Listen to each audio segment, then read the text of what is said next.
My husband said his family's Christmas trip had been canceled, so I agreed to work the holiday shift at the hospital. During my break, I saw a post from his sister on social media, a photo of a grand dinner. They were all there, except for me. My husband was smiling, his hand on the waist of a woman I had never seen before. The caption read, "Family all together at our lake house. The lake house was mine." 5 minutes later, the photo was gone.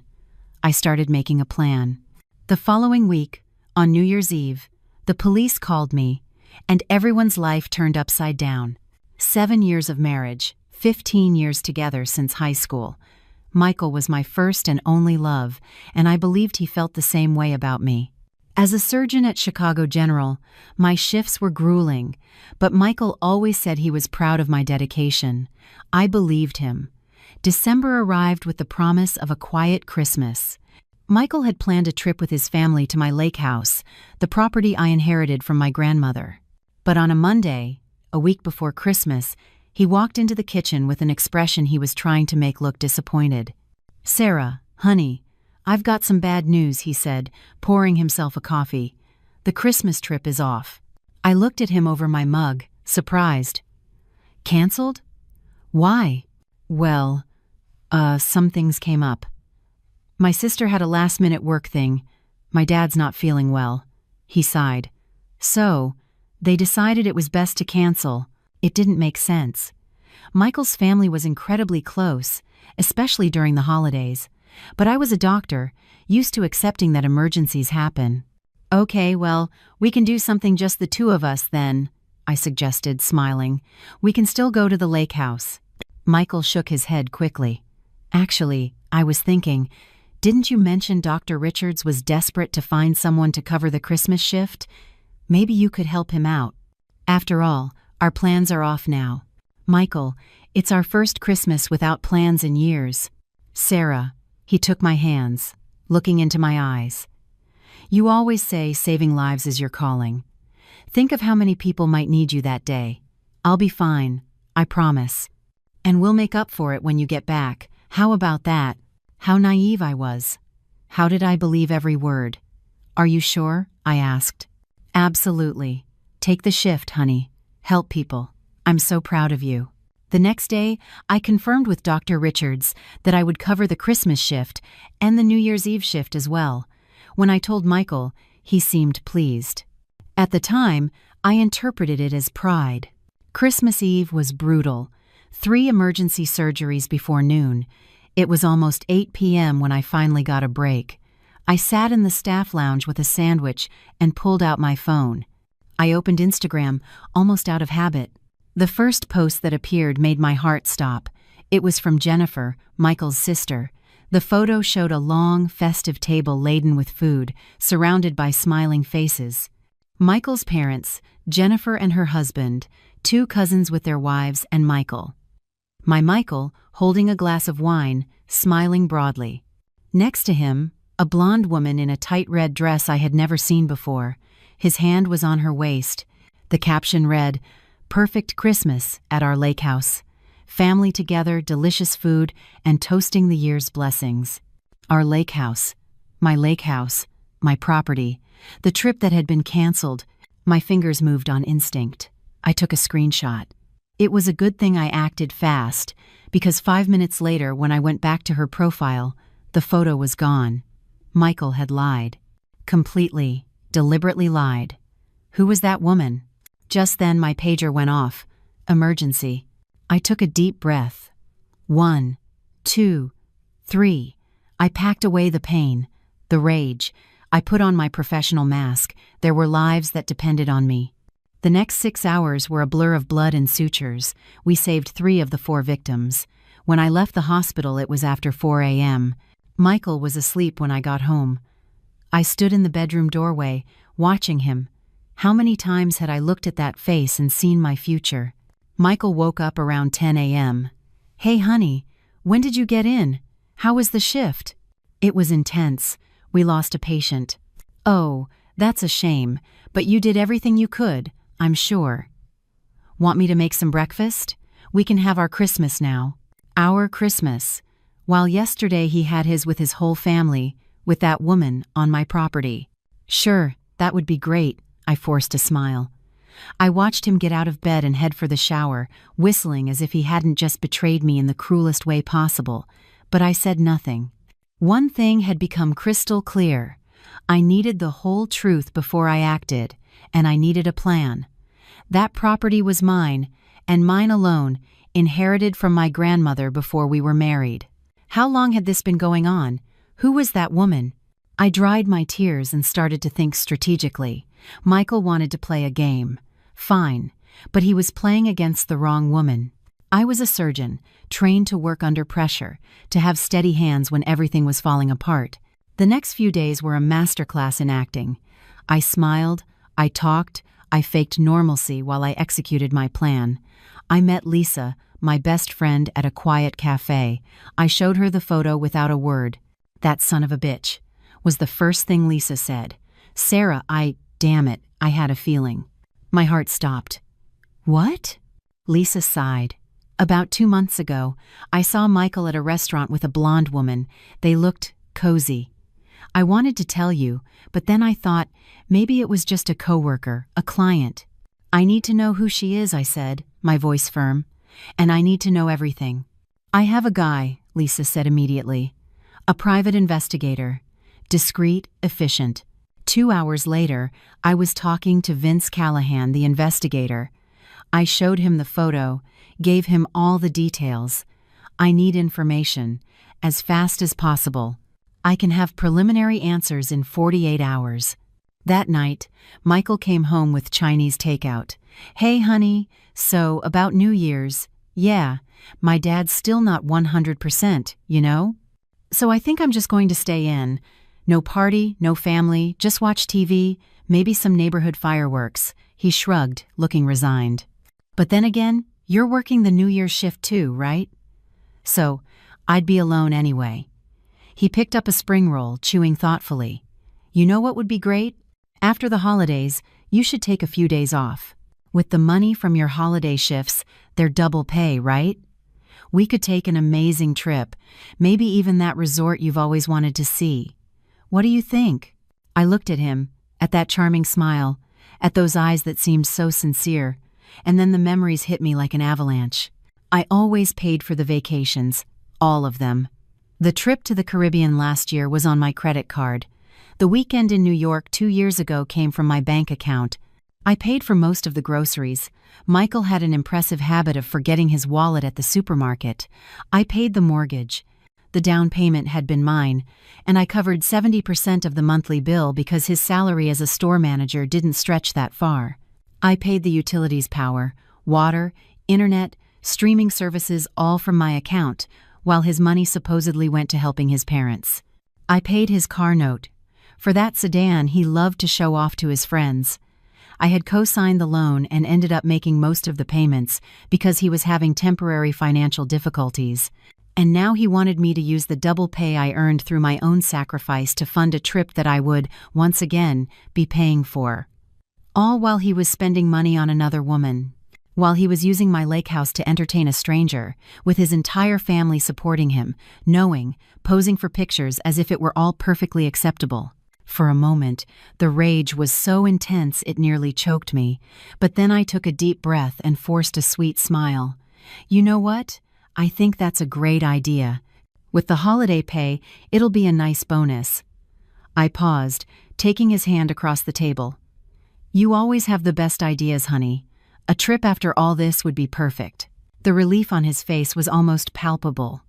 "Really? Oh, honey, you're amazing. I don't know what I did to deserve you." "Neither do I murmured, too low for him to hear. Coincidentally, at that moment, Michael's phone buzzed on the table between us. The screen lit up with a message notification. It was Jennifer, his sister. The message preview was visible on the lock screen. Same plan as Christmas. Michael snatched the phone so fast, he almost knocked over his water glass. His eyes widened for a fraction of a second when he realized I was looking right at the screen. He locked the phone immediately, forcing a nervous laugh.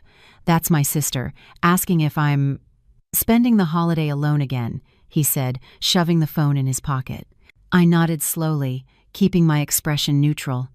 Of course, but my heart was pounding. Same plan as Christmas. The words echoed in my mind. The Christmas where he had lied about a canceled trip. The Christmas where he took that woman and his entire family to my lake house while I worked. They were going to do it again for New Year's. Michael was planning to deceive me a second time. On the 28th, Vince Callahan called. "Dr. Sullivan, I have information." My heart sped up. "Go on." "The woman's name is Amanda Morrison, 29, works as a salesperson at the same store where your husband is the manager. They've been in a relationship for approximately 15 months. Continue. There are records of them visiting the lake house at least 8 times in the last 8 months, always when you were on call." Vince paused. "I have a few contacts at some banks who were able to verify spending on your husband's personal credit card. Hotels, expensive restaurants, jewelers, luxury department stores. Over the last 15 months, he spent over $30,000. $30,000 of his own money. While I paid 90% of our bills because he was always strapped for cash and needed to help his parents, I would have screamed if I wasn't so furious." The next day, I visited Harold Winter, the best divorce attorney in the city.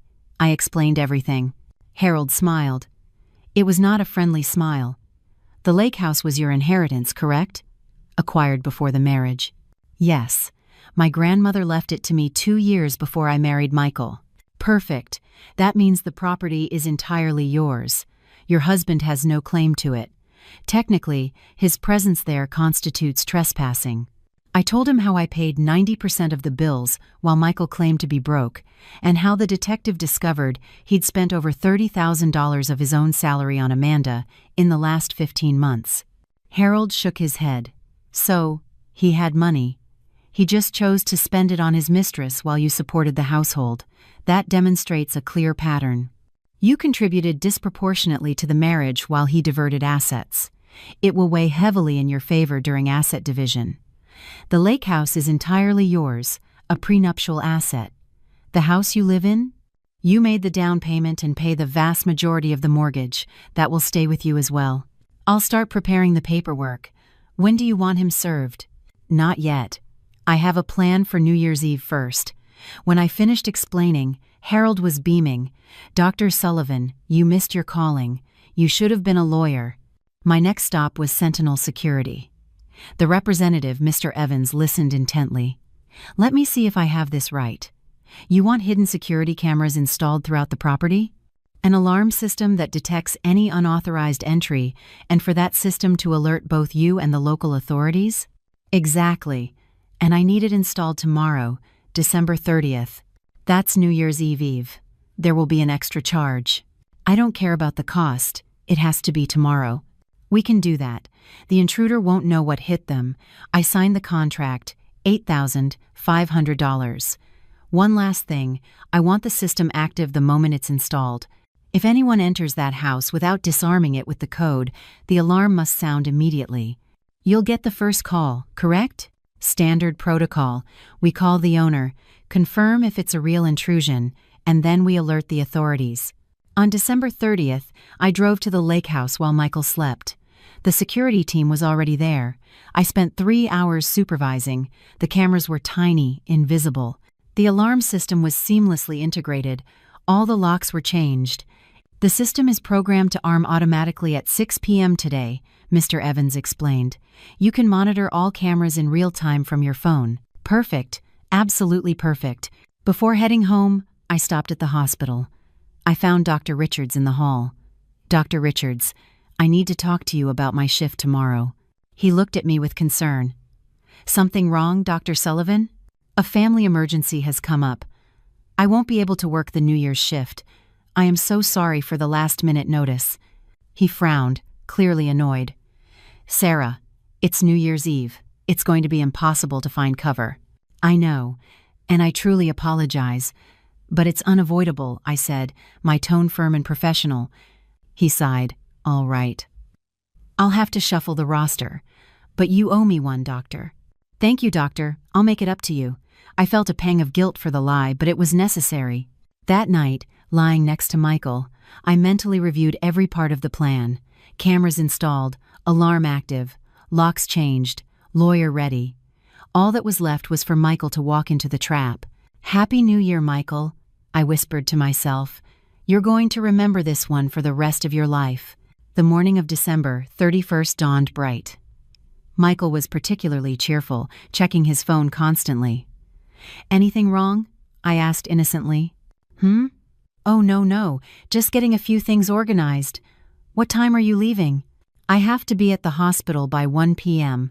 I'll probably leave around noon." I saw the relief on his face. At 11:45, I got ready, putting my scrubs in my bag. Michael watched me, anxious. "You sure you'll be okay on your own?" Yeah, don't worry about me. Actually, I might pop out in a bit to grab some snacks for an afternoon of movies."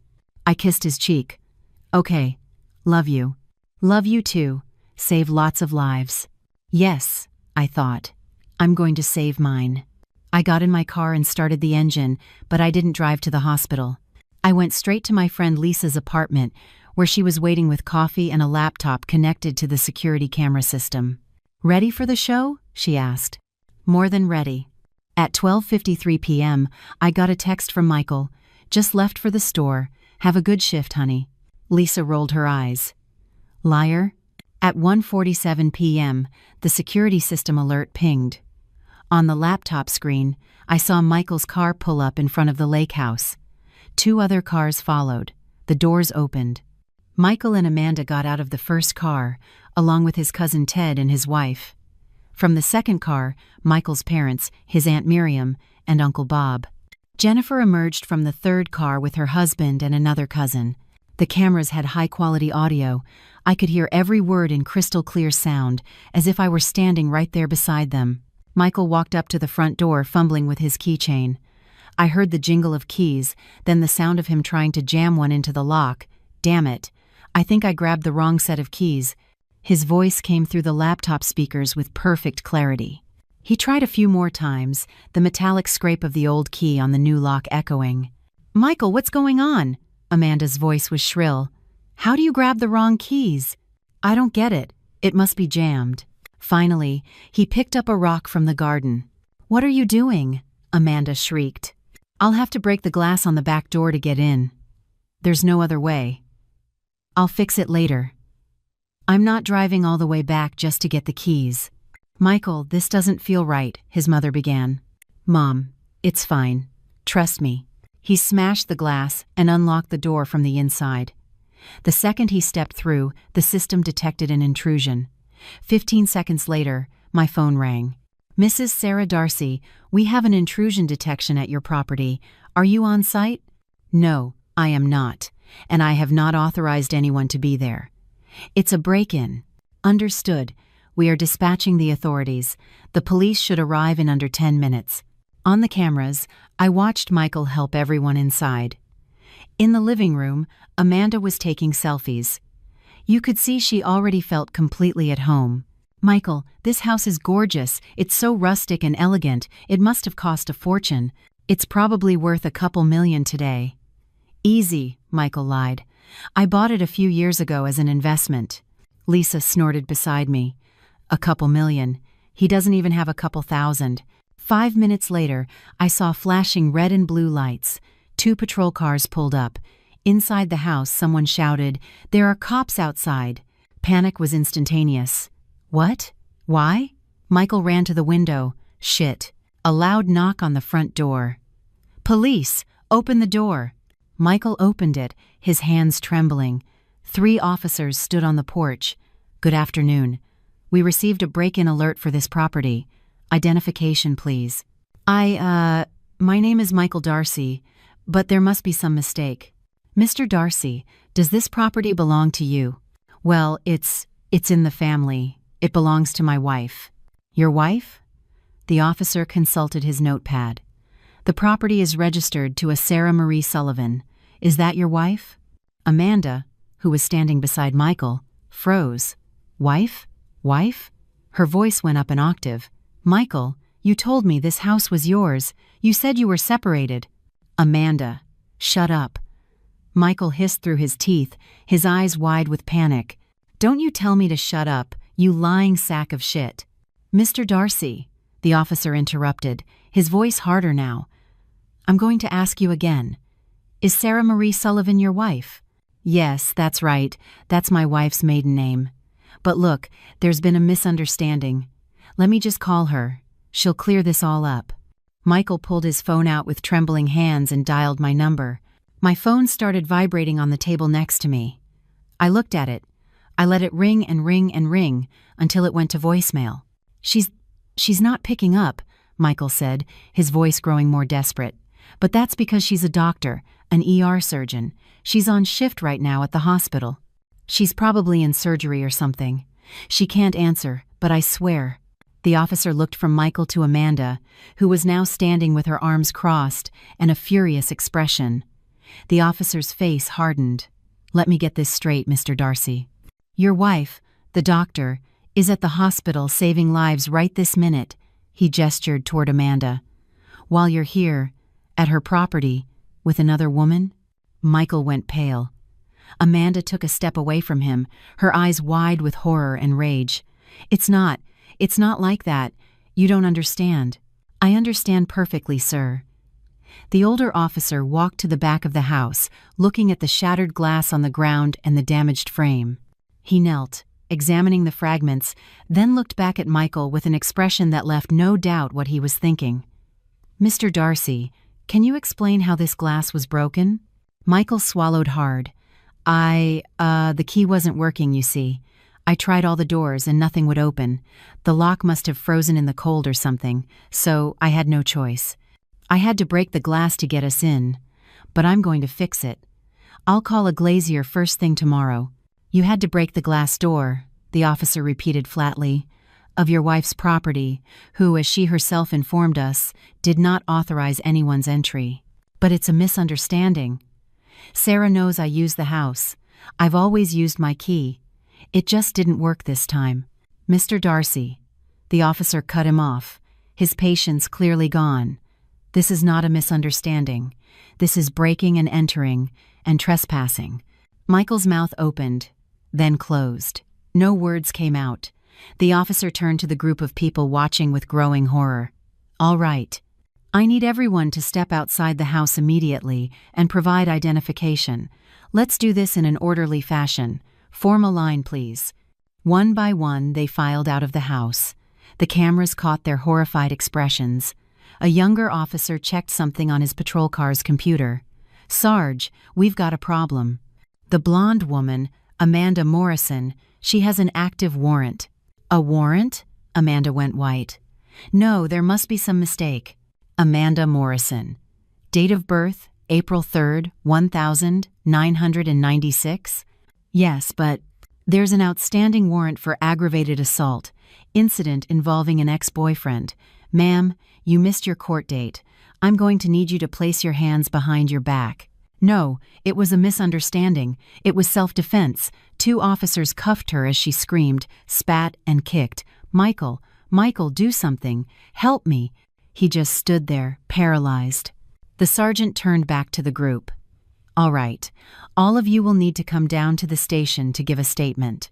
When the last patrol car drove away, I finally let myself relax. I slumped back on Lisa's couch, shaking with relief. Wow, Lisa said. Sarah, that was incredible. And Amanda getting arrested? Was that luck, or did you know? I had no idea. That was pure karma. We both started laughing, tears streaming down our faces. My phone rang. It was an unknown number. Dr. Darcy, this is Sergeant Williams. I'd like to confirm a few details. Of course, Sergeant. You confirm that you did not authorize any of the 12 individuals found on your property? I confirm. I authorized no one. The man on the property was Michael Darcy, along with his family. He claimed to be your husband and said you gave him permission. That information is incorrect, Sergeant, especially him. We are separated and in the process of divorce. What will happen to them?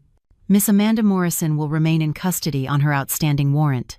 As for your husband, since he was the one who broke the window and facilitated entry, he is being charged with residential breaking and entering. He'll be held until his bail hearing. The others were cited for trespassing, but will be released after processing. They'll have a court date in a few weeks. I processed the information. Michael and Amanda would be spending New Year's and the next few days in jail. Thank you for the information, Sergeant. I hung up and looked at Lisa. Amanda is locked up until her court date, and Michael will be held until his bail is set on January 2nd. The others will be released in the middle of the night. Lisa whistled softly. Michael is spending New Year's Eve in jail. That's poetic. It is, I replied, a cold smile on my lips. I picked up my phone again and called my lawyer, even though it was New Year's Eve. Harold? It's Sarah Sullivan. Dr. Sullivan. Everything all right? Perfect. I need the divorce papers ready to be served on January 2nd. Can you do that? There was a pause. January 2nd. That's a tight turnaround, but I assume it's urgent. I'll get it done. The documents will be ready. Thank you, Harold. Happy New Year to you too, Sarah, and congratulations. You played this perfectly. I spent New Year's Eve at Lisa's apartment. Her family was warm and welcoming, treating me with kindness without asking invasive questions. Throughout dinner, my phone buzzed nonstop. Jennifer. Then his mother, Patricia. His father, Robert. Missed calls piled up. Texts poured in. I read them without responding. From Jennifer, Sarah, for God's sake, answer the phone. Michael's been arrested. From Patricia, Sarah, I don't know what misunderstanding there was, but Michael is in a jail cell. He said you would fix this. Please call back. From Jennifer again. Sarah, is this a joke? He could be in there until the 2nd. Please answer. I read each message with a neutral expression. At midnight, as fireworks exploded outside, my phone buzzed one last time. Another text from Patricia. Sarah, answer me. Michael is desperate. I ignored it. I felt a strange peace. For new beginnings, Lisa said, raising her glass. To new beginnings, I repeated. On January 1st, I woke up early and drove to my house. It was time to finish the job. First, I called the credit card company. I'd like to cancel the additional card linked to my account. Yes, the one in the name of Michael Darcy. Immediately, please. May I ask the reason, ma'am? I'm getting a divorce. He no longer has authorization to use my credit. Understood perfectly. The card will be canceled within 2 hours. Would you like me to issue a new card number for yourself as a security measure? Yes, please. Then I spent the day methodically packing every single one of Michael's belongings into boxes, which I stacked neatly in the garage. I removed our photos from the frames. I separated the gifts he'd given me over the years, most of them paid for, with the supplementary credit card on my account. When I was done, the house felt lighter, cleaner, more mine. I called a moving company. I need to schedule a pickup for tomorrow, January 2nd, at 10 a.m. I need you to take the boxes from my garage and deliver them to this address. I gave them the address of Michael's parents. Just leave everything on the front porch, and there's a large envelope that needs to be placed visibly on top of the pile. At 10 a.m., while Michael was at his bail hearing, his belongings would be delivered to his parents' doorstep with the divorce papers waiting for him on top. Perfect timing. That evening, my phone rang. Unknown number. I answered cautiously. Sarah? Sarah, thank God you answered. It was Michael, his voice desperate. Sarah, you have to listen to me. There's been a terrible misunderstanding. The words tumbled out. My parents called after you left for your shift, said my dad was feeling great, and they suggested a last-minute party at the lake house. I grabbed the keys but must have taken the wrong set. You know how I am. When we got there and the key didn't work, I didn't want everyone to have to turn back, so I broke the glass. It was stupid, I know. But then the cops showed up. It must have been a nosy neighbor. When they called you, you must have told them you didn't give anyone permission, but you didn't know it was us. It all happened so fast. He paused for breath. Sarah, are you there? I'm listening. So please, you have to come down to the station and tell them it was all a misunderstanding, that you gave me permission to use the house. Please, I'm in a cell, Sarah. This is a nightmare. I closed my eyes. The lie was so elaborate, so convincing. If I didn't know the truth, I might have even believed him. Michael, calm down. Breathe. Do you believe me? Please say you believe me. I believe you, I lied softly. It was a terrible misunderstanding. I'll fix this right now. I'm heading to the station to withdraw the complaint and explain that you had my permission. You'll be out of there today, okay? Really? Oh, Sarah, I knew it. I knew you'd understand. You're amazing. I love you so much. Don't worry, I'll take care of it. I hung up. I did not go to any police station. 3 hours later, my phone rang again. I didn't answer. It rang 3 more times. I let them all go to voicemail.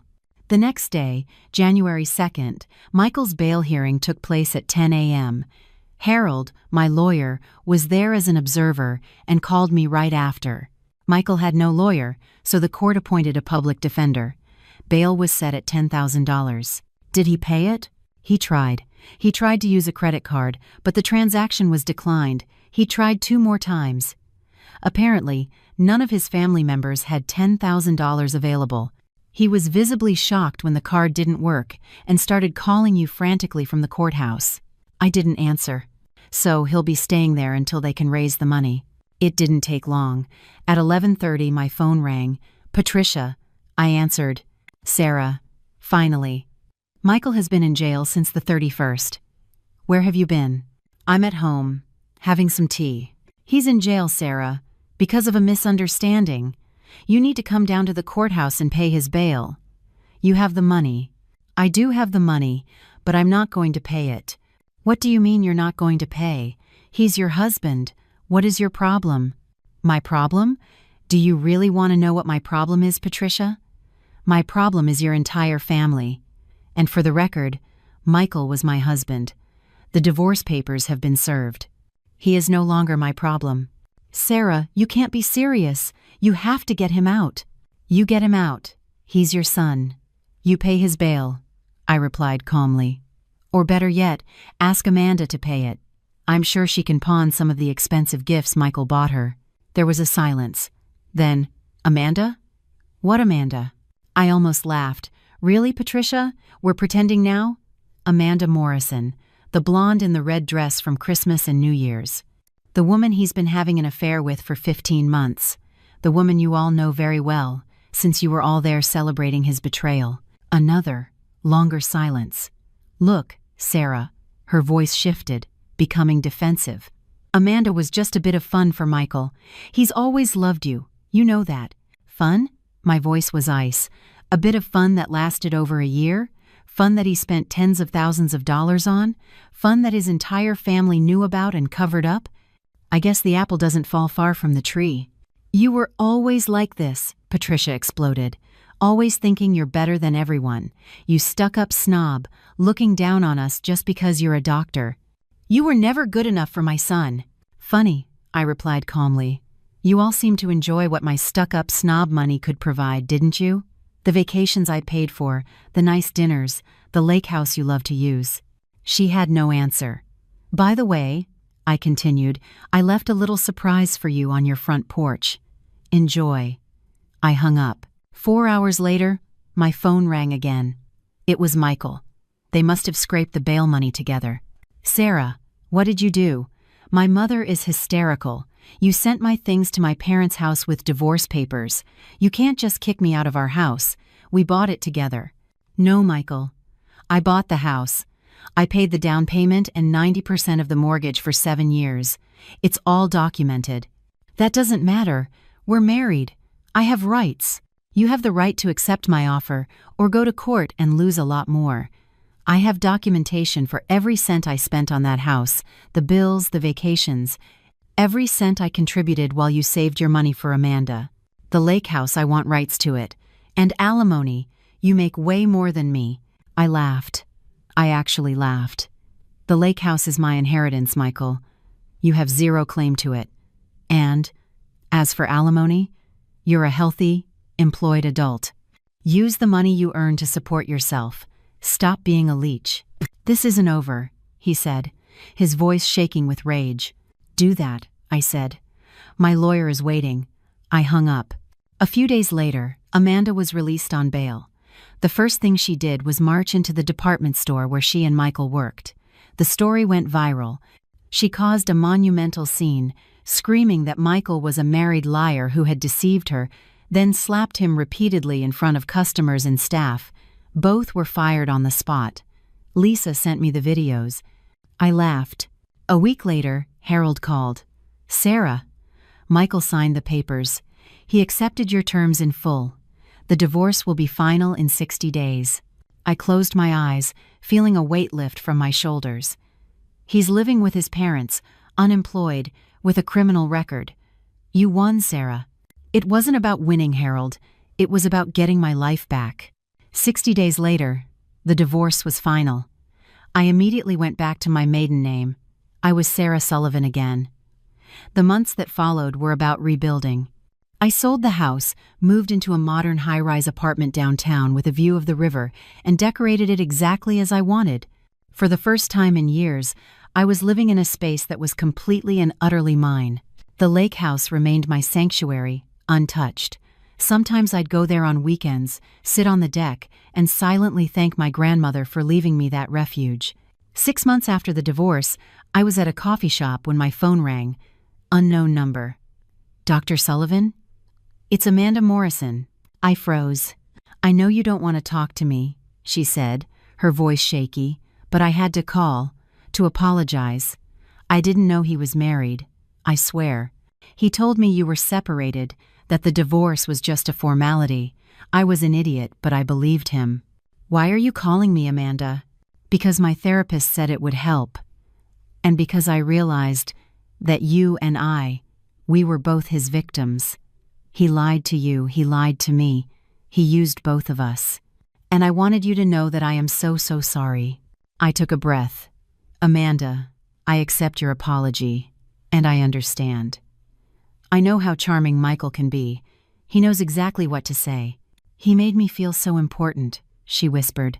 "The house, the lake house, the car, the expensive dinners. I thought he'd built all of that himself. He didn't build any of it, Amanda. It was all mine. He used my work, my money, and my property to create an illusion of success. And you fell in love with the illusion." "Oh my God," she whispered. "I didn't know."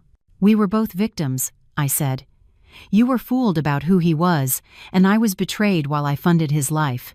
But Amanda, you also have to look at yourself. You were dazzled by the money and the status. You fell for what you thought he had." There was a silence. "Use this. Learn from it. And don't call me again. I wish you well, but I need to move on, and you can't be a part of that." "I understand. Thank you, Sarah." I hung up. She was right. We were both victims. But I had woken up. I had taken action. And now, I was free. The months turned into a year of peace, of rediscovering myself. I adopted an orange cat named Gus. I took a solo trip to Italy. I learned that I deserved kindness. One autumn afternoon, I was at the lake house, painting the deck, when a car pulled up. A man got out, tall, kind smile. "Hi, sorry to bother you. I'm James. I just moved in next door. Wanted to introduce myself." I came down from the deck, wiping my hands on my jeans.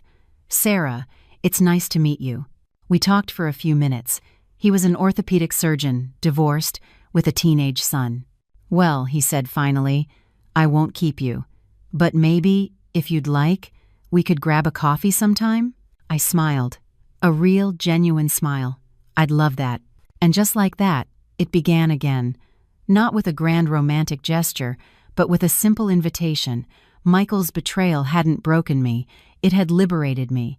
It had cleared the way for something real. The lake house, once the scene of a crime, had become the place where I found myself again, and where, just maybe, a new and honest beginning was about to unfold. The soft hum of chatter and clinking glasses filled the air as the Manhattan skyline glittered outside the grand ballroom of the Monarch Hotel. Among the crowd of polished elites, Naomi Carter, a rising star in interior design, sipped her champagne quietly. Her eyes wandered over the room, analyzing the elegant layout with the keen eye of someone who lived to transform spaces into something magical. For Naomi, events like this were more about inspiration than indulgence. She thrived on creativity and discipline, her designs adorning some of the most exclusive properties in the city. Tonight, though, felt different. Like the universe had more in store for her than just networking. Across the room, Ethan Blake, a renowned tech engineer and CEO of a cutting-edge AI company, stood at the bar. With his sharp suit and commanding presence, he appeared every bit the master of his domain. Yet his gaze wasn't on the champagne or the skyline, it had landed on Naomi. Unaware of the attention, Naomi tucked a strand of dark hair behind her ear, her mind focused on the challenges of her latest project. But when their eyes met, briefly but powerfully, it was as if the bustling room faded, leaving only a charged silence that neither could ignore. Neither of them could know that this seemingly fleeting encounter would alter the course of their lives forever. The crystal chandeliers sparkled above, casting a warm glow over the elegant ballroom as Naomi made her way to the bar. She wasn't here to make small talk or network. The event was just another professional obligation in her busy life as an interior designer. Still, the champagne in her hand was a welcome escape after a long week. "Is it just me, or does this place try a little too hard to impress?" a deep voice quipped beside her. Startled, Naomi turned to find a man with sharp features and an easy confidence. He was dressed in a perfectly tailored suit, his presence somehow blending into the opulence while commanding attention. "It's all about the lighting," she replied, unable to resist engaging. "Soft shadows and just enough sparkle to hide the imperfections." "That sounds like the voice of experience." His smile was disarming, his dark eyes glinting with intrigue. "Let me guess, you're in design?" "Interior design," she admitted, taking a sip of her drink. "And you?" "Tech," he replied simply, raising his glass. "Ethan." "Naomi." They didn't exchange more details, yet the conversation flowed easily, full of playful banter and light-hearted observations about the evening's guests. As the minutes slipped by, Naomi found herself laughing more freely than she had in ages. Ethan's wit and charm made her forget the rigid plans and goals that usually consumed her thoughts. "You have a way of making this place feel less," Naomi gestured vaguely, "pretentious." "And you've made it feel far more interesting," Ethan countered, the corners of his mouth lifting into a crooked smile. They shared another drink and then another, the air between them growing warmer, charged with an undeniable pull. Naomi couldn't recall the last time she'd felt so at ease with a stranger, or so drawn to one. When Ethan leaned in slightly, his voice low and teasing, "How much longer are you going to pretend you're not as curious as I am about where this night could go?" His words sent a shiver down Naomi's spine, the kind that whispered of possibilities too tempting to ignore. She didn't answer with words. Instead, her hand brushed his, a fleeting but intentional gesture that set the course for the rest of the evening. By the time they left the ballroom together, the city's lights stretched endlessly before them, a backdrop to a decision that would forever alter their lives. Naomi woke to the soft glow of dawn filtering through the sheer curtains of an unfamiliar penthouse bedroom. Her mind was a haze of fleeting memories, sparkling champagne, Ethan's laughter, the feeling of his lips against hers. The events of the night came rushing back, the drinks, the conversation, and the magnetic pull that had led her here. Turning her head, she saw Ethan asleep beside her, his features softened by the early morning light. His arm rested casually across the bed, his presence oddly reassuring. For a brief moment, Naomi allowed herself to savor the unexpected intimacy of the night. But reality soon crept in. This wasn't her. She wasn't the kind of woman who spent the night with a stranger, no matter how charming or disarming he might be. Quietly slipping out of bed, Naomi gathered her dress and shoes, dressing quickly in the luxurious bathroom. By the time she reached the penthouse door, she hadn't left a note. There didn't seem to be anything to say. In the days that followed, Naomi tried to bury herself in work, designing spaces that mirrored the control she desperately sought to regain. But something was different. Her usual focus felt fractured, her thoughts often drifting back to Ethan's smile, or the way he had looked at her as though she was the most captivating person in the room. A few weeks later, everything changed. Naomi had been feeling uncharacteristically tired and nauseous, dismissing it as the result of late nights and endless deadlines. But when her symptoms persisted, she reluctantly bought a pregnancy test. She stared at the positive result in disbelief, her hands trembling. Pregnant. The word felt surreal, almost too big to comprehend. A mixture of fear, excitement, and uncertainty washed over her. She placed a trembling hand on her stomach, her mind spinning with questions.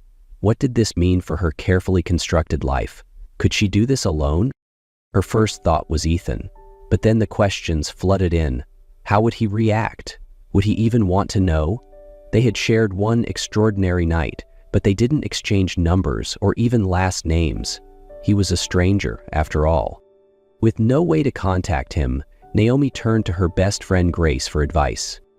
"This is insane," Naomi said, her voice shaky as she relayed the news. "I don't even know how to start handling this." Grace reached for her hand, her tone firm but supportive. "You don't have to figure it all out right now. Focus on what matters, you and the babies. Everything else will fall into place." Naomi nodded, unsure of how or when, but knowing her life was about to change forever. For 2 months, Ethan Blake had replayed the same memory in his mind. Naomi's laughter, the way her eyes lit up when they talked, and the magnetic pull that had drawn them together. He had woken up the morning after their shared night to find her gone, leaving nothing behind. Not a number, not a name, just the lingering scent of her perfume and a memory that refused to fade. Ethan, a man known for solving the unsolvable, found himself at a loss. Without even knowing her last name, all his efforts to track her down led nowhere. For someone used to having control, the situation left him frustrated and strangely hollow. Now, standing in the middle of the Innovate NYC Technology Conference, he felt like the universe had finally answered his unspoken question. Naomi Carter, her name boldly displayed on a plaque as the lead designer of the exhibit he'd been invited to see. She was here. Ethan's heart pounded as he scanned the room, his eyes locking on her figure adjusting a display. She hadn't seen him yet. He took a moment to take her in, the same grace, the same understated elegance.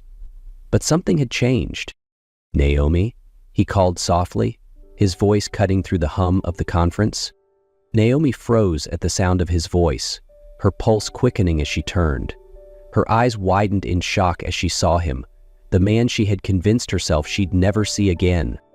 "Ethan," she said, her voice barely above a whisper. Ethan stepped closer, his expression a mix of relief and disbelief. "I've been looking for you," he said, his voice tinged with frustration. "I didn't even know where to start, but I couldn't stop thinking about you." Naomi's heart sank. She had hoped for time, for a way to prepare herself for this moment. "I didn't think we'd see each other again," she admitted, her voice trembling slightly. Ethan searched her face, picking up on her hesitation. "Is something wrong?" he asked, his voice softening. Naomi hesitated, then drew in a steadying breath. There was no easy way to say it. "I'm pregnant." The words hung in the air between them, heavy with meaning. Ethan blinked, his expression unreadable as he processed what she had just said. "Pregnant?" he repeated, his voice low. She nodded, her hands instinctively moving to her stomach. 2 months. Ethan let out a shaky breath, his gaze flickering between her and the tiny hint of a baby bump beneath her blouse. His chest tightened with a swirl of emotions, shock, disbelief, but most of all, an overwhelming sense of responsibility. "And it's..." "Yes," Naomi said quickly, meeting his eyes. "They're yours." Ethan's shoulders dropped as the tension melted into something deeper. Resolve. "Naomi, you should have told me," he said, his tone firm but not accusatory. "I didn't know how to find you," she said defensively, her voice wavering, "and I wasn't sure if you'd even want to know." "Of course I'd want to know," Ethan said, stepping closer. "This changes everything, but I'm not going anywhere. I want to be part of this, of their lives, of your life, if you'll let me." Naomi felt her walls begin to crack as his words washed over her. "I don't know what I need right now," she admitted, her voice shaky. "Then let's figure it out together," Ethan said, his tone unwavering, step by step. For the first time in months, Naomi felt a spark of hope. Ethan wasn't just showing up, he was staying. The weeks following their unexpected reunion were a whirlwind of adjustments for both Naomi and Ethan. The guarded walls Naomi had built around herself began to crack, as Ethan eased his way into her life with quiet determination. True to his word, he didn't push her, but remained a steady presence, showing up for every prenatal appointment and making time despite his packed schedule. Naomi, however, struggled to find her footing. Balancing the demands of her career with the realities of pregnancy left her feeling stretched thin. The twins had brought a new joy into her life, but they also came with a wave of uncertainty she wasn't used to navigating. "You need to slow down," Grace said one evening, watching Naomi work late into the night on a design proposal. "You're carrying 2 lives, Naomi. Maybe it's time to let Ethan help." Naomi sighed, placing a protective hand over her stomach. "I'm not used to relying on anyone. I've always done things on my own." "And how's that working out for you now?" Grace's voice softened. "He's here, Naomi. Let him be." Ethan, for his part, seemed to sense Naomi's reluctance to lean on him. Instead of overwhelming her, he found subtle ways to support her. He began organizing her prenatal vitamins into a labeled dispenser, stocked her fridge with healthy meals, and even quietly took over handling the logistics of converting her spare bedroom into a nursery.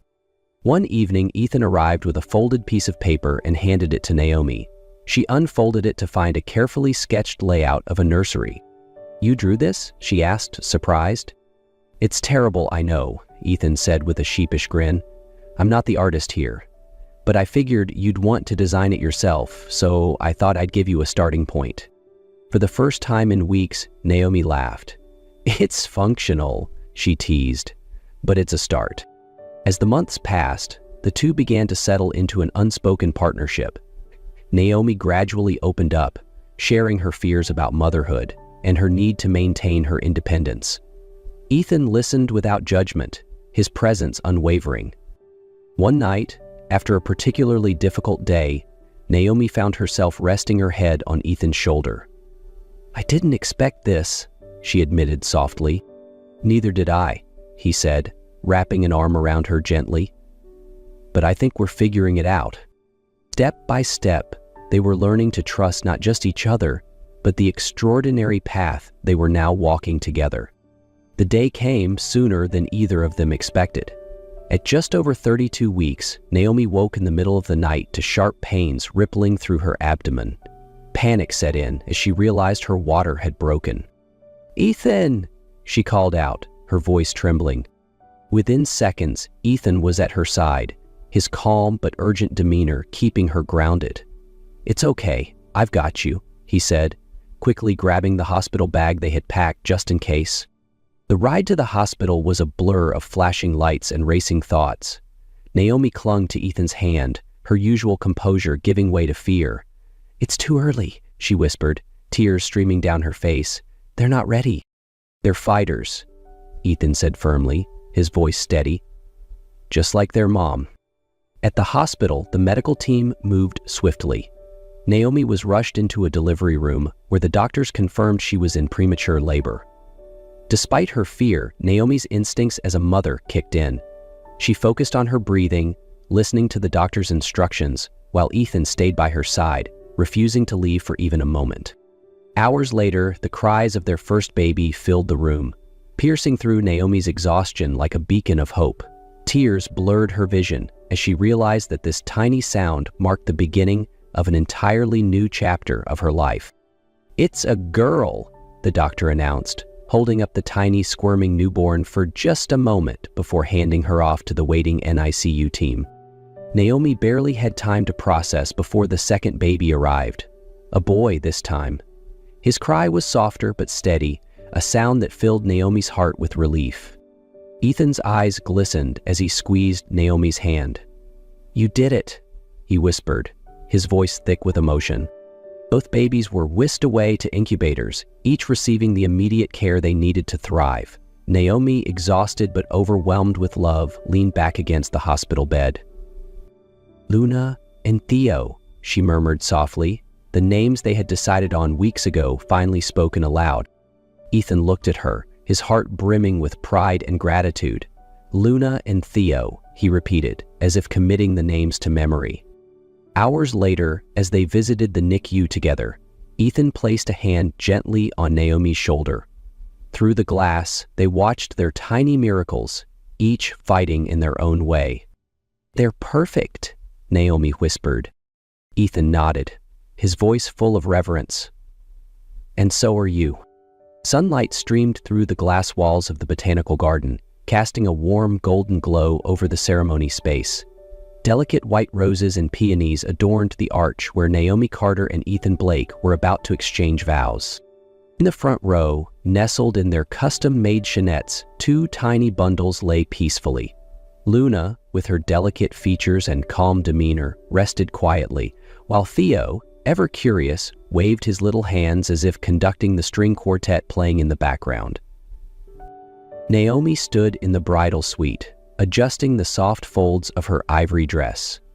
The gown, simple yet elegant, shimmered with subtle gold undertones that caught the light, a nod to the unconventional path that had brought her to this moment. "You look stunning," Grace whispered, her voice full of emotion as she adjusted Naomi's veil. Naomi's eyes shifted to the window, where she could see Ethan waiting at the altar. He looked as composed as always, his sharp suit perfectly tailored, but there was a softness to him now that hadn't been there before, a warmth that had grown through their shared journey. "Are you ready?" Grace asked. Naomi smiled, her hand instinctively moving to her necklace, which held two tiny charms shaped like stars, one for Luna, one for Theo. "More than I've ever been." The ceremony began with Naomi walking down the aisle, her heart swelling at the sight of Ethan's gaze fixed solely on her. In that moment, the world around them seemed to fade, leaving only the promise of a life they would build together. When she reached him, Ethan took her hands, his eyes shining with emotion. "You're breathtaking," he whispered. The officiant began, but their vows were what truly captivated the small, intimate gathering. "I promise to honor the love we've found in the most unexpected way, to cherish the strength we've built through every challenge, and to celebrate the miracles that brought us here," Ethan said, his voice steady yet full of feeling, "to stand by you, to protect Luna and Theo, and to cherish the life we've created together." Naomi smiled, her own voice steady despite the tears welling in her eyes. "I promise to be your partner in everything, raising our children, chasing our dreams, and finding joy in every moment we share." When they were pronounced husband and wife, the gathering erupted in cheers, but it was the soft laughter of their twins that truly marked the moment. Later that evening, as they danced under the twinkling lights of the garden, Ethan held Naomi close. "This is the beginning of everything," he said softly. Naomi leaned into him, her eyes drifting toward Luna and Theo. "And it's already perfect." As the celebration wound down, the soft glow of lanterns lit the botanical garden, casting an ethereal light over the evening. Ethan and Naomi sat side by side, watching Luna and Theo, who were now awake and gurgling happily in their bassinets. The twins were the center of their world, two tiny miracles who had brought an extraordinary depth of meaning to their lives. Naomi leaned her head on Ethan's shoulder, her wedding dress pooling gracefully around her. "It's strange, isn't it? How one unexpected night could lead to this," she said, her voice filled with quiet awe. Ethan smiled, his hand resting gently on hers. "I used to think I had everything figured out. My career, my plans, everything was on a timeline. Then you came along and rewrote everything I thought I knew about life." "And now?" Naomi asked, glancing up at him.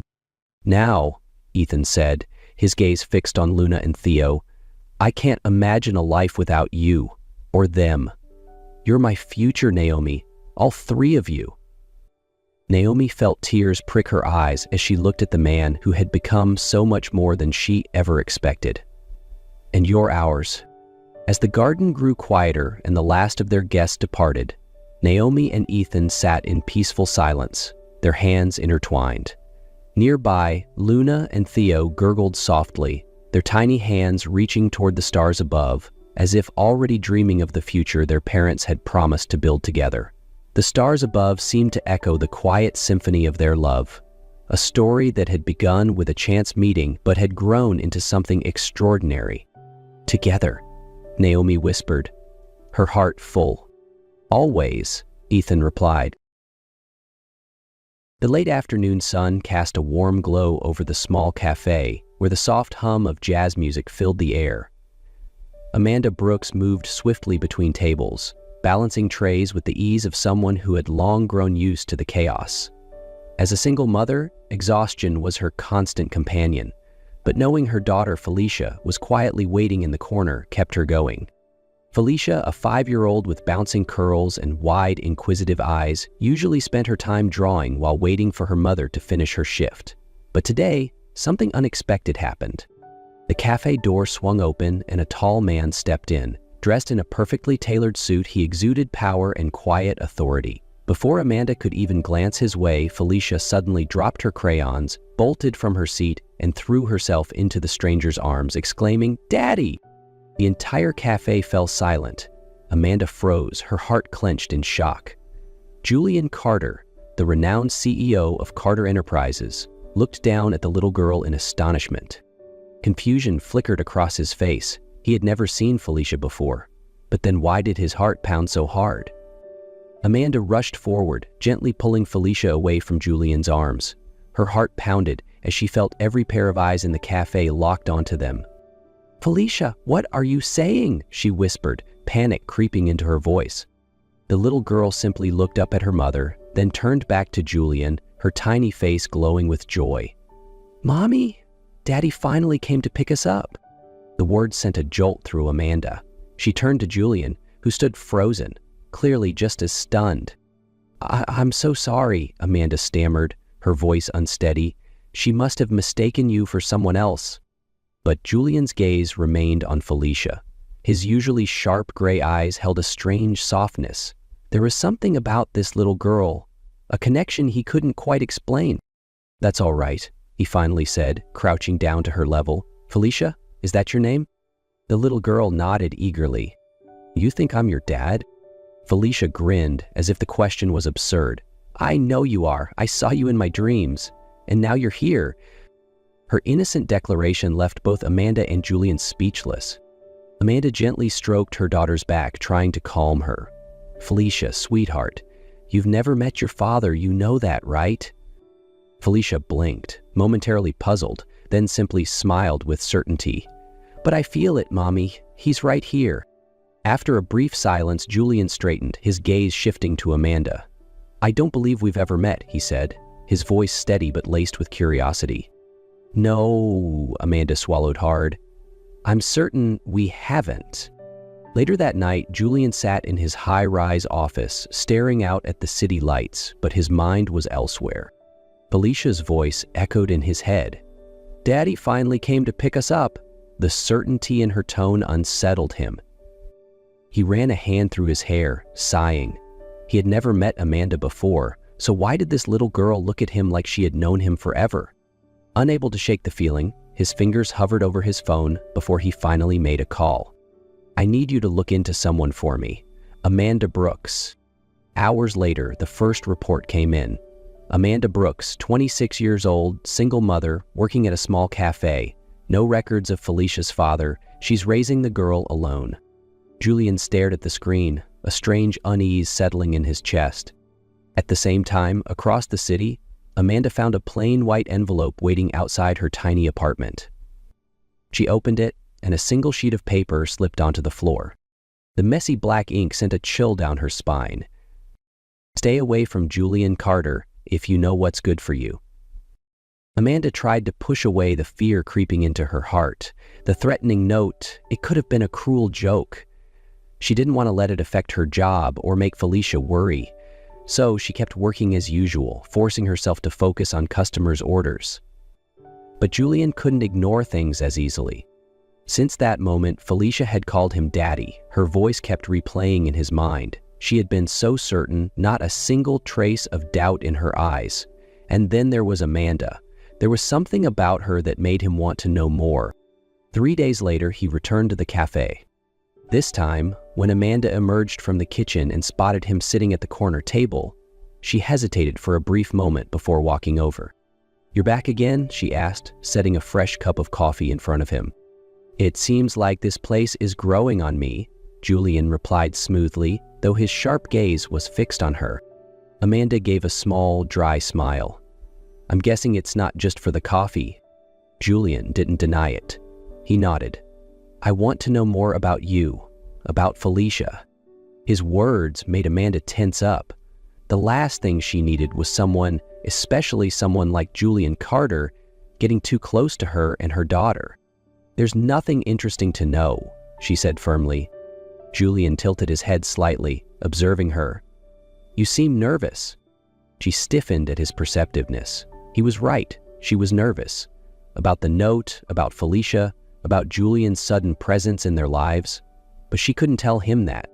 I'm just busy, she deflected, turning away. Before Julian could press further, another staff member walked in from the back, carrying a small package. Amanda, this came for you. She frowned, wiping her hands on her apron. Who would send me something here? The moment she opened the box, her breath hitched. Nestled inside was a small porcelain doll, its pale face eerily expressionless. It wore a delicate blue dress, the exact shade Felicia had worn just days ago. Amanda's fingers trembled as she reached for the note tucked beside it. Stay away from him if you know what's good for you. The words sent an icy chill down her spine. Her heartbeat pounded in her ears. Someone was watching. Someone knew about her and Felicia. Amanda's face went pale. She quickly closed the box, not wanting Julian or anyone else to see. She didn't know who was doing this, but this was no coincidence. But things got even worse that night. After putting Felicia to bed, Amanda was tidying up the living room when she heard a noise. A faint click near the window. Her heart pounded. She grabbed the nearest object, a frying pan, and crept toward the sound. But before she could react, the window flew open with force. A shadowy figure slipped in through the gap. She gasped, instinctively rushing to Felicia's room, her heartbeat thundering in her ears. The intruder didn't linger. They slipped away into the night, but not before leaving behind a chilling warning. Next time, you won't be so lucky. Amanda's tiny apartment was no longer safe. Amanda's heart was still pounding as she double-checked the locks for the third time. She held Felicia close, listening for any sounds outside. The tiny apartment no longer felt like home. It felt like a trap. She had no other choice. With trembling fingers, Amanda picked up her phone, scrolling to the number she had found on the business card Julian Carter had left at the cafe. She hesitated for a moment, then took a deep breath and pressed call. The line rang only twice before Julian picked up. Amanda? His voice was laced with surprise. She swallowed hard. I need to see you. On the other end, Julian immediately sensed the distress in her voice. He stood up from his chair in his office. Where are you? At home, Amanda whispered. But I can't stay here. Wait for me, Julian said sharply. I'm coming. 20 minutes later, a sleek black SUV pulled up in front of Amanda's apartment building. When she opened the door, she saw Julian standing there, flanked by two men in dark suits. Clearly his security team. Grab whatever you need and come with me. His tone left no room for argument. Amanda didn't ask questions. She quickly packed a small bag, scooped up Felicia, and followed Julian to the waiting car. As they drove off, she didn't notice the shadowy figure watching from a nearby alley. Holding Felicia close in the back seat, Amanda finally felt a sliver of safety. They arrived at a luxury high-rise building with top-tier security. When Julian opened the door, Amanda was struck by the spacious, elegantly furnished apartment. You and Felicia will stay here for now, Julian said, handing her a key. This place has round-the-clock security. Amanda looked at him, emotions swirling inside her. Why are you doing this for us? Julian crossed his arms, his gray eyes locked onto hers. Someone is targeting you. I can't ignore that. She clenched her fists. I don't want to be a burden to you. His brow lifted slightly. Amanda, someone broke into your home. This is not something you can handle alone. She bit her lip before nodding. Thank you. Felicia yawned, nestling into her mother's shoulder. Mommy, this place is so pretty. Julian looked at the little girl, a strange feeling stirring in his chest. He didn't know why, but there was something about Felicia that felt familiar. As Felicia drifted off to sleep, Amanda gently laid her down on the bed. When she returned to the living room, Julian was speaking in low tones to one of his security guards. "Find out who sent those threats and who broke into her home," he ordered. "I want answers as soon as possible." Amanda overheard but said nothing. All she knew was that, from this moment on, she and Felicia were no longer alone. During their days in the new apartment, Felicia gradually grew closer to Julian. She loved sitting in his lap, listening to his stories, and would light up with excitement whenever he came home. Sometimes she even called him Daddy without realizing it. At first, Julian was taken aback, but he couldn't deny the warmth he felt around Felicia. He had always believed he was too busy for a family, yet now he found himself drawn to the presence of Amanda and Felicia in a way he never expected. As for Amanda, she was hesitant at first. She didn't want Felicia to grow too attached, but she couldn't ignore the truth. Julian wasn't just a cold businessman. He was protective, caring, and, despite his sharp exterior, had a warmth she hadn't expected. One night, after Felicia had fallen asleep, Amanda and Julian sat together in the living room. "I never really had a family," Julian admitted, his voice low. Amanda clasped her hands together. "And I've always been afraid I wasn't good enough to be a mother." They met each other's gaze, unguarded for the first time. Julian couldn't let this continue any longer. He ordered his security team to dig deeper into the threats and the break-in. It didn't take long for them to uncover the man behind it all, Victor Lang. The name made Julian's jaw tighten. Victor Lang had once been a high-ranking employee at Carter Enterprises, but Julian had fired him 2 years ago for financial fraud.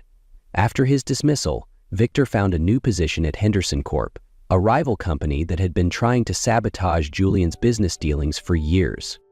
Now everything made sense. This wasn't just about revenge. Victor was trying to pressure Julian into backing out of a major deal, and the easiest way to hurt him was by targeting Amanda and Felicia.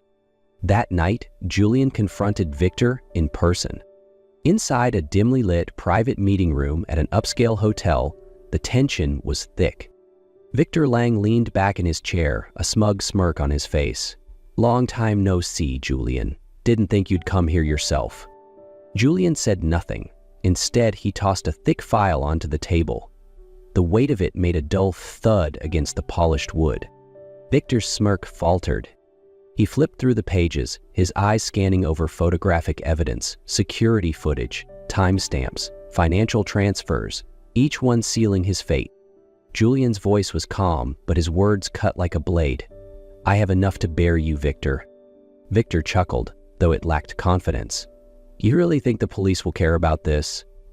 He licked his lips. "Do you really want to make a scene out of this?" Julian leaned in, his steel gray eyes colder than ever. "You went after Amanda and her daughter. That was your mistake." A flicker of panic crossed Victor's face. His fingers twitched as if searching for a way out. And then, bam, the doors burst open. Police officers flooded in. Handcuffs clicked around Victor's wrists as he jerked in protest. "You can't do this to me." Julian merely watched, his expression unreadable. "I just did." The next day, Amanda read the news about Victor Lang's arrest, but she still couldn't shake the unease in her heart. The danger was over. But what about Julian? Without a reason to protect them anymore, would he leave? She glanced over at Felicia and saw her daughter happily drawing while Julian sat beside her, laughing softly. Her heart clenched. She had started to hope that he might be a part of their lives forever, but was that truly possible? After everything, Amanda and Felicia finally returned to their normal lives. But even though things looked the same, everything had changed. Felicia often asked about Julian. Every morning she would glance out the cafe window, hoping to see him walk in like before. "Mommy, is Mr. Julian coming today?" Amanda only smiled, but deep down she knew. She missed him more than she wanted to admit. That afternoon, when the cafe doorbell chimed, Amanda instinctively turned, and her heart nearly stopped. Julian stood there. He no longer looked like a detached businessman. Instead, he looked like a man searching for the most important thing in his life. This time, he wasn't here because he was worried about their safety. He was here because he wanted them.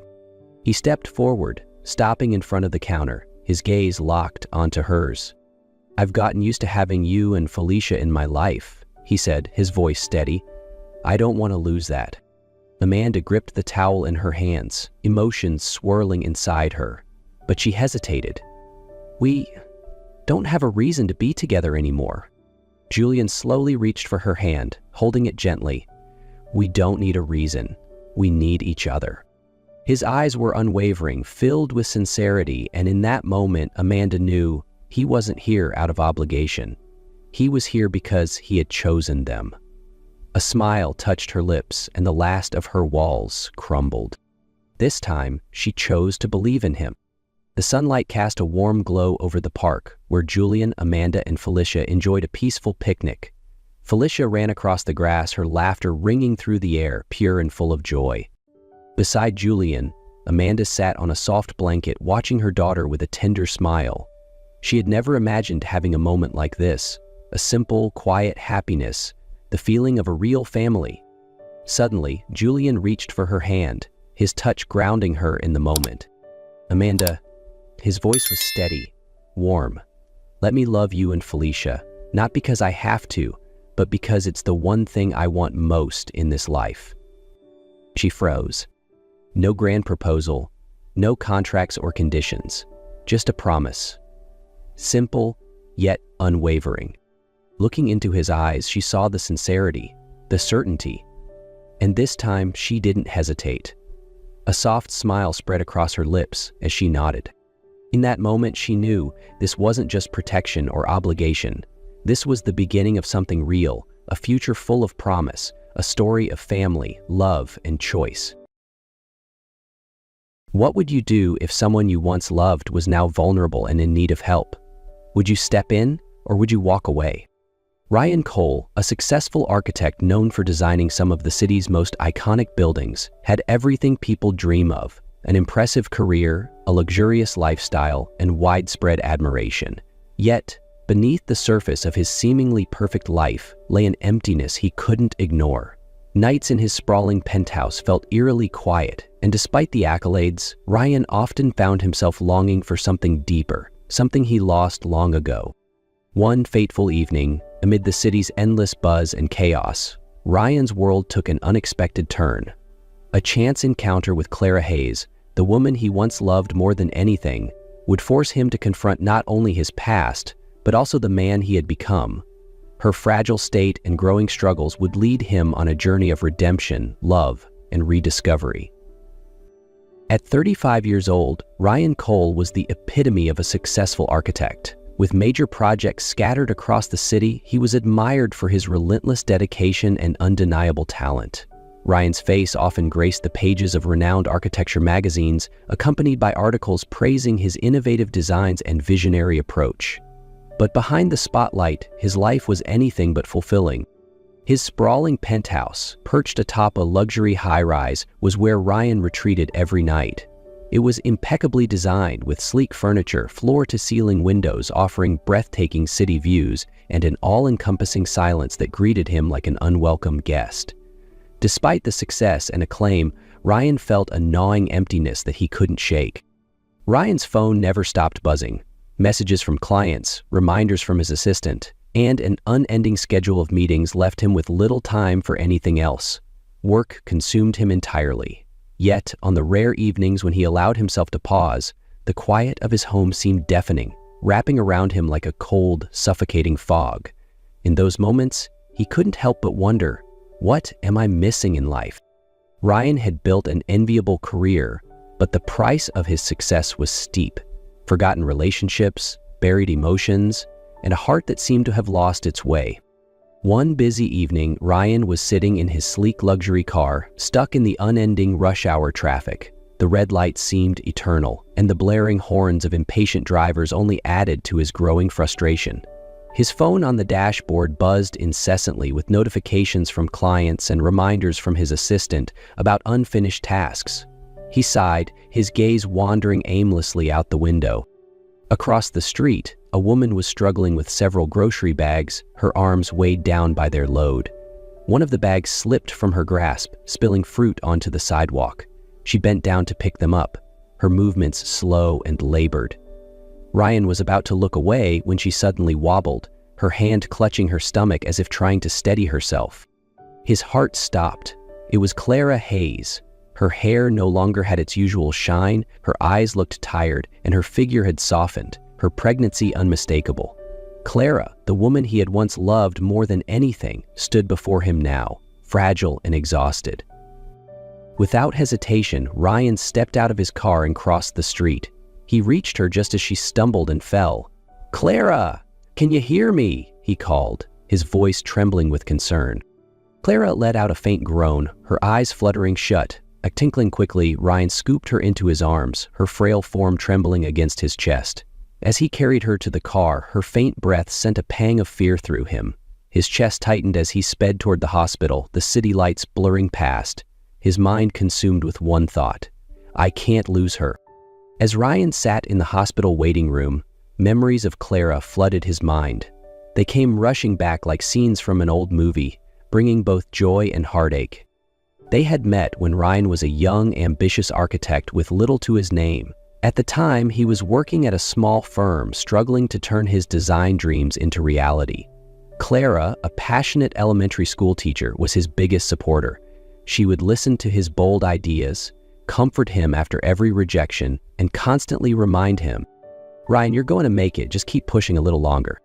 They lived in a tiny, run-down apartment with mismatched furniture from thrift stores. The kitchen often smelled of burnt food whenever Ryan attempted to cook, but they always laughed it off. Those days were challenging, but Clara's presence made Ryan feel like he could conquer anything. However, as Ryan's career began to take off, things started to shift. He spent less and less time with Clara. Romantic evenings were replaced by late-night meetings and endless business trips. Clara tried to be understanding, but she couldn't ignore the growing distance between them. One night, after a networking event, Clara confronted him. "Do you ever feel like we're living in two different worlds?" Ryan was caught off guard but brushed it off, saying, "You're a part of my world, Clara. I wouldn't be here without you." But Clara didn't feel it. His promises became increasingly hollow, and eventually she left, hoping to rebuild her life on her own terms. When the doctor informed Ryan that Clara was stable, he entered the hospital room, his mind swirling with questions. Clara lay on the bed, looking smaller and frailer than he'd ever seen her. Her hands rested lightly on her rounded stomach, as though shielding the baby. "Clara," Ryan called softly, pulling a chair closer to her bed. She opened her eyes, her gaze tired yet guarded. "Ryan." "You don't have to be here," she said weakly. "You collapsed in the street, Clara," he replied, his worry evident. "I couldn't just leave you there." Clara sighed and turned her face toward the window. After a long silence, Ryan asked, "How did it come to this? You're living in your car, Clara. Why?" She hesitated, as if debating whether to answer. Finally, she began, her voice quiet but steady. "I left you. I really thought I could start over. I got a new job, rented a small apartment, and things seemed okay at first. But then the company downsized, and I was one of the first to be let go. I didn't want to go back home. I didn't want anyone to see me fail, so I tried to hold on here." She paused, her eyes distant, lost in the memories of her struggles. "I tried to hold everything together, Ryan," Clara admitted, her voice shaking. "But my savings ran out faster than I ever imagined. The rent, the bills, everything just kept piling up. I looked for work every single day, but nothing came through. When I couldn't afford the apartment anymore, I had no choice. The car became my only shelter. I didn't want anyone to know how far I'd fallen." Ryan sat in stunned silence, her words cutting through him. "Why didn't you call me?" he asked quietly, his voice laced with guilt. Clara turned back to him, her expression colder than before. "Call you? For what? You've got your own life, Ryan. I wasn't going to be your burden." "Clara, you know I'd never turn my back on you," he said, almost pleading. "I had a right to know." "Ryan, don't ask," Clara interrupted sharply, her eyes flashing with resolve. "There are things you don't need to know, and this is one of them." Ryan wanted to press further, but when he saw the exhaustion in her eyes, he stopped himself. He realized that now wasn't the time to push her for answers. even though his questions continued to gnaw at him. After leaving the hospital, Ryan was adamant that Clara couldn't return to the car she had been living in. "You're coming to my place, no arguments," he insisted. At first, Clara protested. "Ryan, I don't need your pity," she said firmly, though her voice was weak. But Ryan interrupted her, his tone unwavering. "Clara, this isn't pity, it's responsibility. You need a safe place, and I'll make sure you have it." Ryan's home, vast and modern, seemed to spring to life the moment Clara stepped inside. However, Clara remained guarded, uncomfortable in the luxurious surroundings. Sensing her hesitation, Ryan tried everything he could to make her feel more at ease. He started with small gestures, setting up a room for her, stocking the kitchen with her favorite foods, and even attempting to cook, a skill he had never quite mastered. One evening, he decided to make something simple, pasta.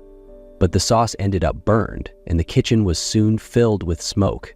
Clara stood in the doorway, amused, as Ryan frantically waved a towel at the smoke detector. "Ryan, I think we should just order takeout," she said, trying not to laugh.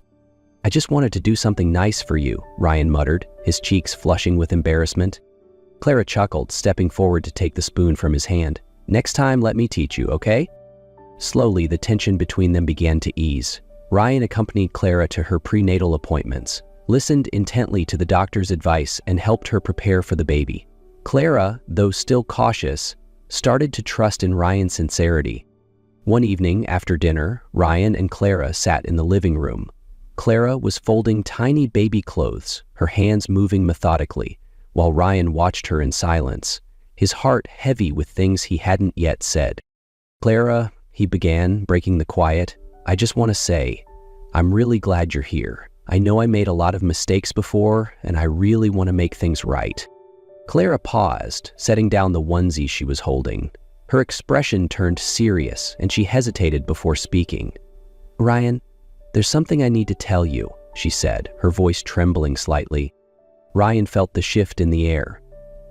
"What is it?" he asked, sitting up straighter. "The baby isn't yours." The words hit Ryan like a blow, leaving him momentarily speechless. "What do you mean?" he asked, trying to stay calm even as his heart sank. Clara looked down, avoiding his gaze. "I know I should have told you sooner, but when I saw you again, I was scared. Scared that if you knew, you wouldn't want to help me." Ryan sat in silence for a few moments, his emotions a whirlwind of shock, pain, and confusion.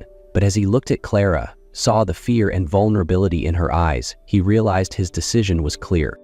"Clara," he said slowly, his voice steady, "I'm not here just because of the baby. I'm here because of you. I care about both of you, and that's not going to change." Clara looked at him, her eyes welling with tears, not of sadness, but of overwhelming emotion. "Ryan, she began, her voice breaking. Ryan reached out and took her hand, his gaze unwavering. "I'm staying, Clara, no matter what." As Clara entered her 8th month of pregnancy, she began feeling more exhausted than usual. Ryan, ever observant, noticed her slower steps and the occasional wince of discomfort. One night, while Ryan was reviewing some documents in the living room, he heard Clara's faint voice calling from her room. Rushing in, he found her sitting on the bed, clutching her belly, her breathing uneven. "Ryan, I think it's happening," Clara gasped, her voice trembling with pain. Without hesitation, Ryan helped her to her feet. "Don't worry, I'm taking you to the hospital right now," he said, trying to stay calm even as panic surged within him. During the drive, Ryan held Clara's hand tightly, doing his best to reassure her. "It's going to be okay, Clara. I'm here." At the hospital, the doctors confirmed that Clara was in premature labor. They rushed her into the emergency room, leaving Ryan in the waiting area, pacing anxiously. Time stretched unbearably. Every time a nurse emerged, Ryan jumped to his feet. "How is she? How's the baby?" he asked desperately. Finally, a nurse approached with a reassuring smile. "She's delivered a baby girl. Both mother and baby are stable, but the baby will need monitoring since she was born early." Relief washed over Ryan. When he entered the room, he found Clara lying on the bed, pale, but with a gentle smile on her face. "Brian," she whispered. He walked over, taking her hand, his voice thick with emotion. "You did amazing, Clara. I'm so proud of you." That night, Ryan stayed by Clara's side. He stayed awake, adjusting her blankets, bringing her water, and standing by the incubator, watching over their tiny daughter. Though he said nothing, he silently vowed to protect them both, Clara and little Ellie, with everything he had. 2 years had passed since Clara gave birth, and their lives had changed in ways neither of them could have imagined. Ryan had not only kept his promise to stay, but he had become an integral part of Clara and her child's life. On a cool afternoon, the three of them went for a picnic at a nearby park. Clara laid out the food on a blanket under the shade of a tree, while Ryan played with little Ellie, now a lively and energetic toddler. Their laughter echoed through the peaceful surroundings, warming Clara's heart. As the sun began to set, painting the sky in shades of orange and gold, Ryan turned back to Clara. He set Ellie down on the blanket, letting her play with her little toys, and walked over to Clara, his eyes gleaming with determination. "Clara," he said, dropping to one knee. Clara froze, her eyes wide with surprise.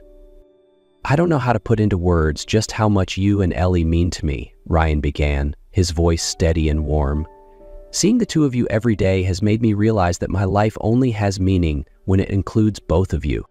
He reached into his pocket and pulled out a small box, opening it to reveal a sparkling ring. "Clara Hayes, you gave me a second chance when I didn't deserve one. You and Ellie have given my life meaning I never knew I needed. I want to spend the rest of my life showing you how much you mean to me. Clara, will you marry me?" Clara covered her mouth, tears streaming down her face. After a few moments of stunned silence, she nodded.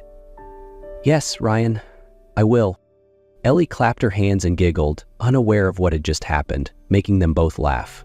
In that moment, Ryan knew he had found his family, and he vowed to do everything he could to keep it forever. Their wedding was a simple yet heartwarming affair, attended only by their closest loved ones. Clara wore a modest white dress, her eyes sparkling with happiness as she held Ryan's hand. Ellie, their adorable flower girl, beamed with joy as she watched her parents exchange vows. At that moment, Clara knew this was a new beginning, not just for her, but for their growing family. After the wedding, Ryan and Clara built a life filled with love and laughter. The once cold expanse of Ryan's house was now a warm and lively home, echoing with Ellie's tiny footsteps and the chatter of family dinners. Ryan often spent his evenings teaching Ellie how to draw and dream up magical houses, while Clara read bedtime stories to her, filling the room with giggles. A year into their marriage, they welcomed a new addition to their family, a healthy baby boy named Noah. This time, Ryan was there for every moment of Clara's pregnancy, from doctor's visits to sleepless nights, as Ellie grew curious about becoming a big sister. The day Noah was born, Ryan cried as he held him for the first time. Clara looked at him with a soft smile and said, "You did it, Ryan. We did it." Their lives weren't perfect, but every challenge only made their bond stronger. Ryan embraced fatherhood with open arms, whether it was Ellie's bedtime giggles or Noah's late-night cries. Every moment, big or small, became a testament to the love and family they had fought so hard to rebuild. Family outings to the park, cozy dinners filled with laughter, and moments of quiet joy became the foundation of their happiness. Ryan, Clara, Ellie, and Noah were more than just a family. They were living proof that sometimes love isn't about finding someone perfect, but choosing each other every single day, no matter the obstacles.